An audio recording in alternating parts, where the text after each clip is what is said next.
Y vamos a ir a hablar con un especialista en psiquiatría, un conferencista, sobre el tema Fabiola Yáñez y Alberto Fernández. Tenemos el gusto de tenerlo a Roberto Re del otro lado de la línea. Roberto, ¿qué tal? Miguel Sorraquín te saluda. Hola Miguel, muy buenas tardes. Un gusto de participar con ustedes. Bueno, y decirte cómo podemos, ¿cómo se definiría esto? ¿Cómo es una locura total? Él es un loco, ella una. ¿Cómo podés describirnos un poco desde un punto de vista psiquiátrico? ¿Hay que internarlos a los dos? ¿Cómo es esto?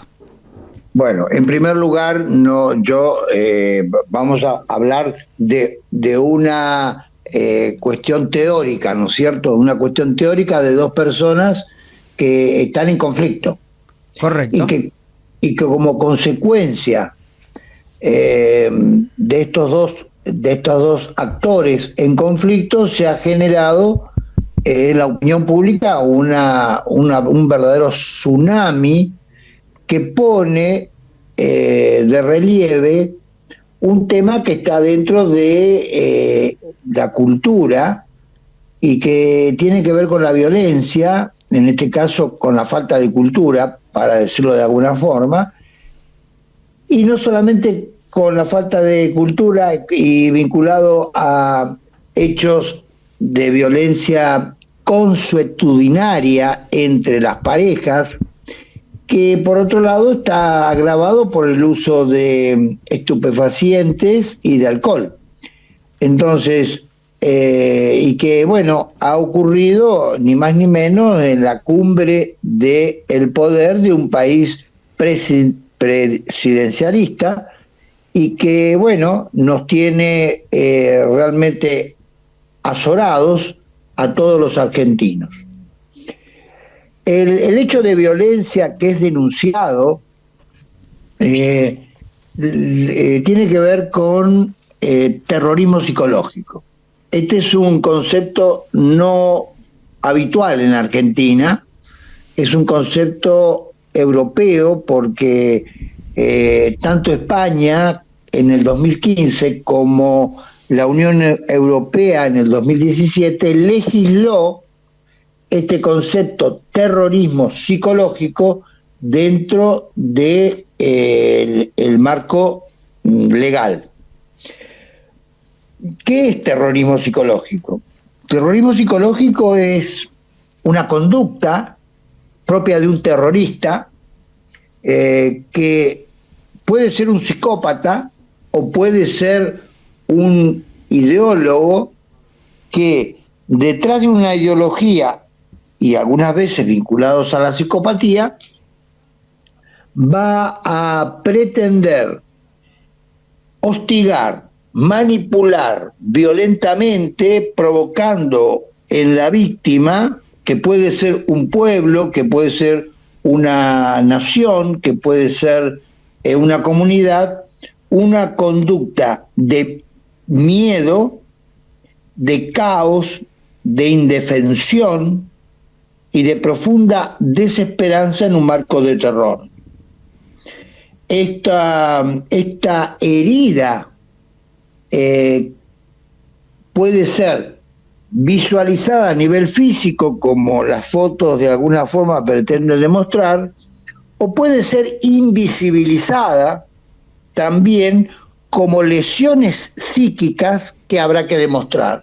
Las lesiones psíquicas provocan huellas significativas en las personas que son manipuladas en este marco de conducta de terror de parte de un victimario hacia su víctima, y que en líneas generales podríamos decir que entre la víctima y el victimario, cuando transcurre un cierto tiempo, se hace crónica y los dos actores de alguna forma terminan siendo copartícipes uno del otro de una situación tóxicamente patológica.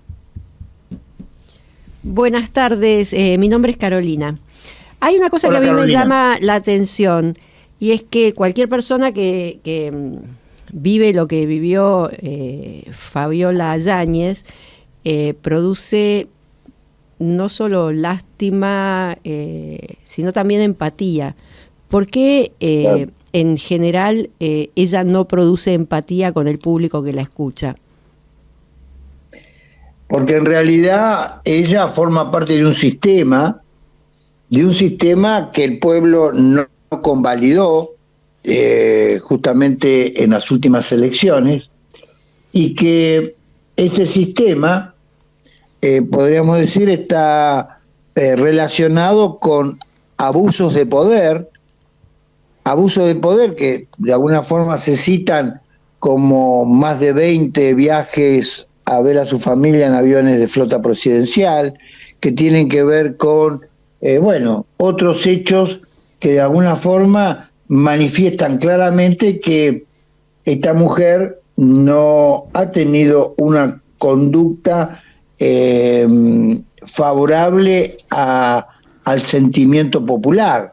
Es decir, cuando alguien se aleja del espíritu del pueblo y se centra en una situación que podríamos decir cercana a la corte, es decir, evidentemente a la corte del poder, y no se allana a el sentimiento y a la llegada popular, va a generar también rechazo.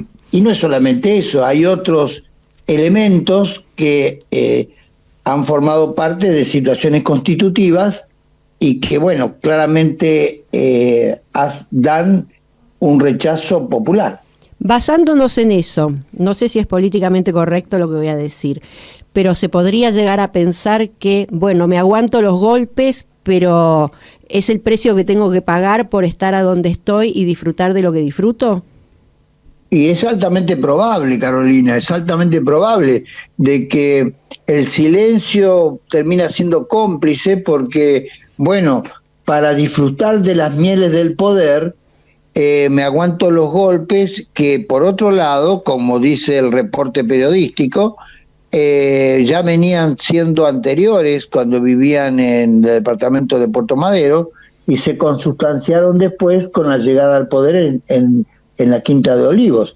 Y que, por otro lado, ese silencio, de alguna forma cómplice, se mantuvo hasta que, por imperio de una situación delicada legalmente de él en relación con las compañías de seguro, surge a la faz pública esta situación. Con lo cual, esta denuncia es congruente con, en realidad, surge no por ella en forma directa, sino en forma indirecta, después de que en el caso de las compañías de seguro y de esta cuestión relacionado a eso, aparece, y en donde probablemente para lavar su reputación,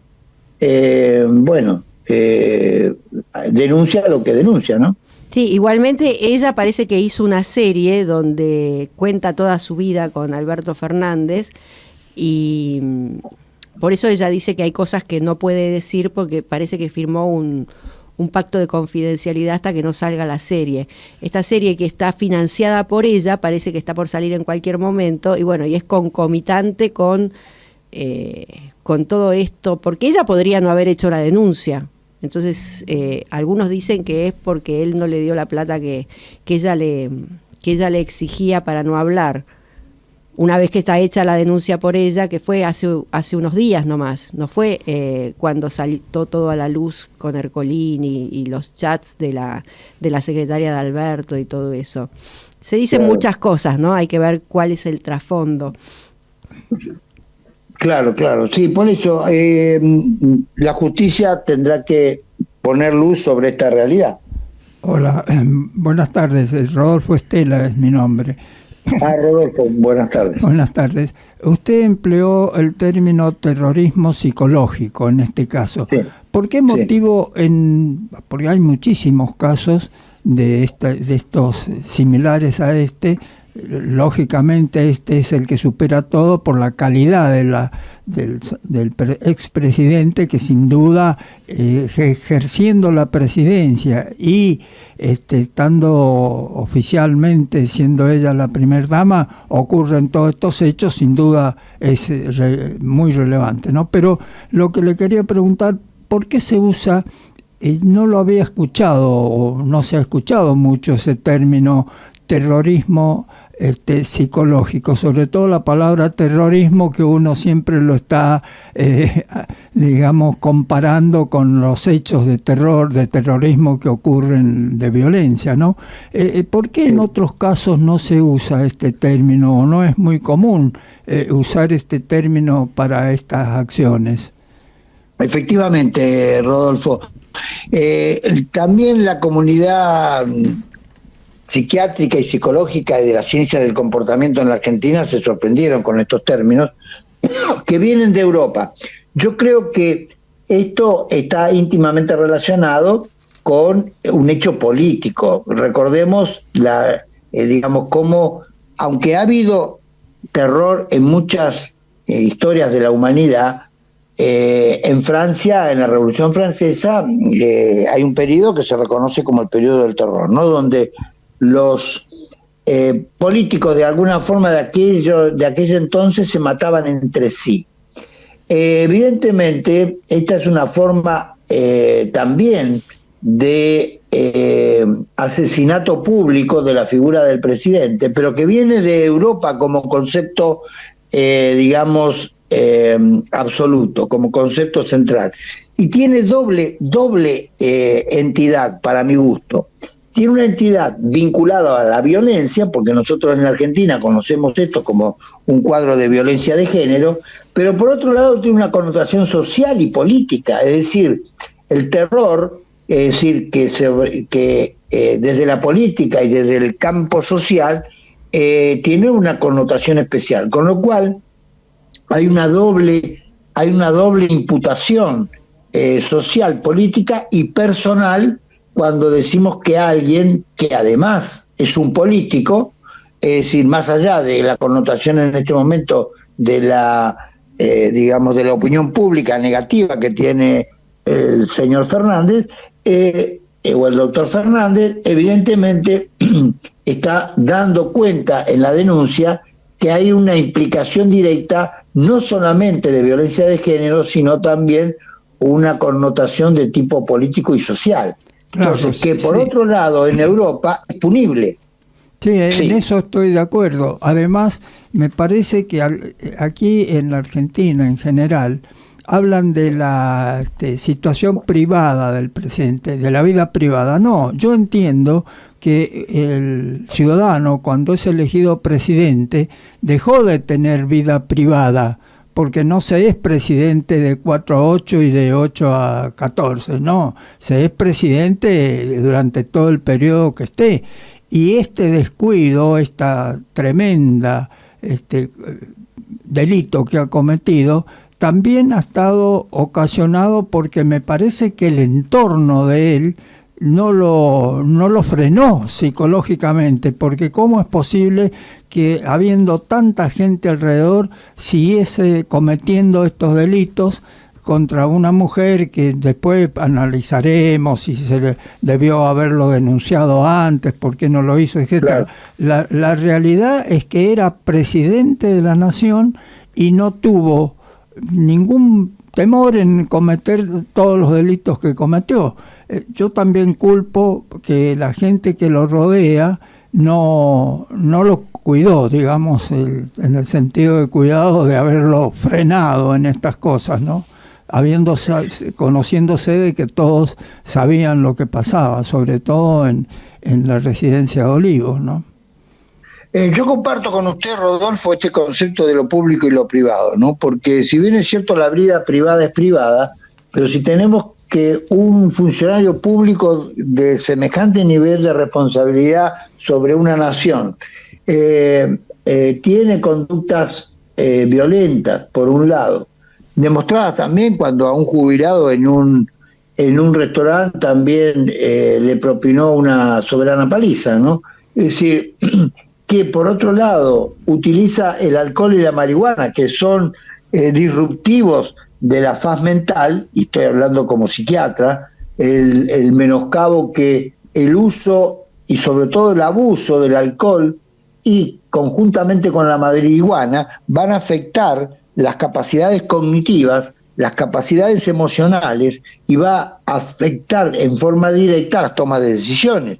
Estamos hablando de una persona que no es solamente una persona privada, sino que estas afectaciones pueden afectar a sus decisiones de la vida pública, con lo cual la responsabilidad en esta materia es pública y no privada.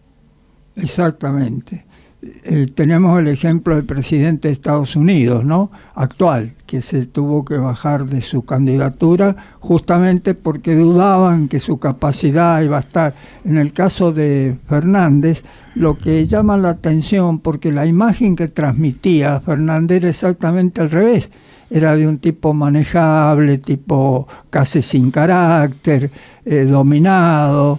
Esa era la imagen que uno lo veía cuando hablaba, excepto en algunos casos muy, muy especiales donde puso el dedito diciendo que los iba a matar a todo el que saliera durante la pandemia. Pero en general su manera de expresarse y demás, hasta su físico, no daba para lo que realmente ocurrió, ¿no?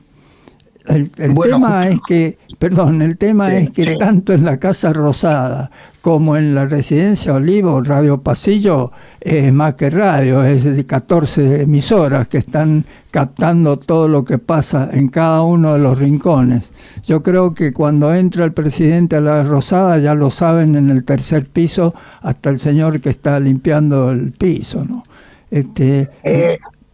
Rodolfo, yo creo que usted me da sus palabras, que comparto por otro lado, me da a pensar en un concepto realmente de impronta, de gestación de la nación argentina. Usted recordará, como todos, cuando en el Cabildo de Buenos Aires, en el Cabildo Abierto de Buenos Aires, el pueblo golpeaba las puertas y decía: el pueblo quiere saber de qué se trata. Entonces, de qué se trata es un derecho de los pueblos. Así que comparto realmente su pensamiento y creo que tiene que ver un poco con que la figura del presidente tiene que trascender también su vida privada, y sobre todo cuando hay patologías de esta naturaleza que afectan a la totalidad de los argentinos. Sí, y es increíble también que se trate de alguien que haya tenido instituciones que protegen a las mujeres y un montón de cuestiones que el que hizo supuestamente una política a favor de todo esto sea el primer golpeador, ¿no? Claro, y claro. Que además tampoco uno ve en esta relación, que es una relación corta, muy, muy cercana a la toma del poder y una serie de cuestiones, un cierto interés, digamos, en Fabiola, que se puso a jugar con la llama y la sostuvo mientras se quemó un buen rato, ¿no? Y sale de una forma como sale ahora. A lo mejor producto de su patología, producto de los abusos que tenía. Habría que estudiarla muy bien para entender de qué se trata verdaderamente el caso, ¿no? Sí, por eso yo creo que en la relación dominante-dominador, es decir, el viejo concepto social de que, si hay un agresor es porque hay una víctima, y muchas veces cuando esta situación se consolida, se da el viejo concepto del dominador-dominado, ¿no? Que ha sido estudiado por la sociología de todos los tiempos. En toda esta situación, evidentemente, hay una patología o hay una disfuncionalidad tanto en el dominador como el dominado, Rodolfo. Una pregunta, Sí. como profesional, si me puede responder. Alberto Fernández dice, y dice la gente que lo rodea y la gente que lo conoce desde la adolescencia y las exmujeres, que nunca se manifestó como una persona violenta. Él tuvo 2 matrimonios anteriores, uno con Marcela Luchetti, que no dice que él fuera un violento, y otro con Vilma Ibarra, que aparentemente sostendría esto, y mismo los amigos, independientemente que uno pueda disimular, ¿no? Pero dicen que es una persona que hasta en situaciones extremas no ha reaccionado como un violento. ¿Se puede, a la edad que tiene él, de repente pasar a ser una persona violenta que no fue una cachetada al pasar? Parece que fue una serie de hechos, diría que semanales, y además con patadas en la panza de embarazada, arrastrarlo de los pelos, o sea, obviamente situaciones de violencia muy violentas. Entonces, ¿se puede a los 65 años de repente despertarse violento cuando nunca se lo fue? El hombre, Carolina, puede cambiar para bien o para mal. ¿No es una cuestión esencial eso, la esencia que dicen que no se cambia? No, tenemos esencia, pero también tenemos biografía, es decir, si una persona determinada frente a una situación de extremo tensión, como puede ser el poder, sumado, y no lo estoy justificando, sumado a una situación de distrés significativo, claro, porque quizás el poder le quede grande por capacidades, ¿no es cierto? Y en eso creo que hemos visto los argentinos en sus 4 años, que muchas veces el poder le quedaba grande. Y por otro lado, si usamos alcohol y drogas, evidentemente la resaca puede tener, facilitar que surja lo peor del hombre, porque recordemos que tanto el alcohol, sobre todo el alcohol, como la marihuana, primero excita pero después deprime, es decir, el sistema nervioso queda afectado en un estado de inhibición de las conductas preventivas. Claro. Es decir, ¿me explico? Entonces, no puedo controlarme. Entonces, el descontrol probablemente tenga que ver un poco con la tensión del poder, no bien de alguna forma bancada por él, y por otro lado, el alcohol y drogas es un cóctel que puede ser mortífero para cualquier persona. Una pregunta que no conozco el tema, por eso me atrevo a preguntarle.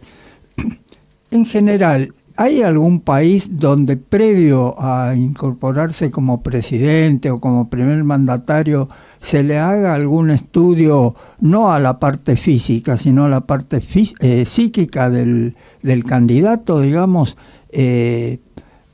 Es decir, previo a tener en cuenta su estado físico, que siempre se preocupa si es un hombre enfermo, si no es enfermo, etcétera, pero la parte psíquica, ¿hay algún ejemplo de que hagan algún estudio de ese tipo previo a autorizar su candidatura o su asunción como primer mandatario? Yo desconozco, Rodolfo, si eso ocurre en otro lado del mundo. Y en este punto, recordemos que en la segunda presidencia de Ronald Reagan se descubrió que tenía Alzheimer, y en Estados Unidos podrían haber hecho el diagnóstico con algunos años de anticipación. No lo sé. Lo que sí sé es que los actos humanos, aunque pueden, con distintos estudios, uno puede tener cierta previsibilidad de una personalidad determinada, los actos humanos no pueden ser de alguna forma evaluados si no son en el contexto de los hechos. Es decir, son impredecibles muchas conductas humanas. Podemos tener una personalidad determinada, clasificada, debidamente estudiada con los estándares que la ciencia de alguna forma dispone, de múltiples formas, imágenes, estudios dinámicos, estudios de personalidad. Bueno, la ciencia ha brindado estos últimos 50 años un background, es decir, una riqueza de formas de poder estudiar la personalidad en forma realmente abrumadora. Sin embargo, el acto en sí de la respuesta humana puede llegar a ser impredecible. Muy bien, muchísimas gracias. Roberto, muchísimas Pero, ojo, sí. pero quiero aclarar esto, sobre todo para los jóvenes, cuando dicen el alcohol y la marihuana no hacen nada. Y yo digo, no hacen nada bueno, Rodolfo. Tal cual. Esto es así, Tal sin cual. lugar a Y dudas. si no, ya lo vemos. Bueno, las pero consecuencias. siempre en exceso, porque una copita de vino no viene mal. Lo dice un mendocino, eso lo dice un mendocino. No, en esto quiero ser serio, en esto quiero ser serio. Un porro, lo que queda del producto de inhalación de un porro de tetrahidrocannabinol en el cerebro, con un solo porro dura 180 días la impregnación del tetrahidrocannabinol en el cerebro, que es muy ávido de tomar como sustancia grasa que es este producto. Entonces, uno dice que un poquito no hace nada, un poquito puede hacer mucho y cambiar una conducta. No, yo me refería al vino, ¿eh? Sí, No, estoy está absolutamente bien. de acuerdo Está bien. con Esto lo usted entiendo. con respecto a la droga, ¿no? Sí, yo soy pampeano, no soy ni mendocino ni sanjuanino. Además somos, con los pampeanos tenemos un conflicto de lleva muchísimos años, le vamos ganando, le damos 2 gotas de agua del río Atuel por año, y ustedes nos hacen juicio, y nosotros seguimos con el juicio y le damos 3 gotas, entonces. Bueno, ese es el problema, pero lo que es cierto, estoy de acuerdo con usted. ¿Usted es mendocino? Sí, totalmente, pura cepa. Bien, yo tengo muchos amigos de Mendoza y vos he seguido. De todos modos, yo por las dudas, Rodolfo, aunque sea un sacrilegio, el vino lo tomo con agua. Ay, qué feo. Yo también, con Qué feo. soda, yo con soda. Qué feo es. O con un poco de soda mejor. Sí, señor, estoy con usted. Ya me está dándose. Bueno, muchísimas gracias por la nota, Roberto, y bueno, vamos a ver qué es lo que pasa. Muchísimas gracias por haber estado con Gracias, nosotros. muy buenas tardes, gracias por llamar. Adiós. Hablamos con Roberto Re, médico especialista psiquiatra y speaker en conferencias de varios países y director fundador de la red Sanar.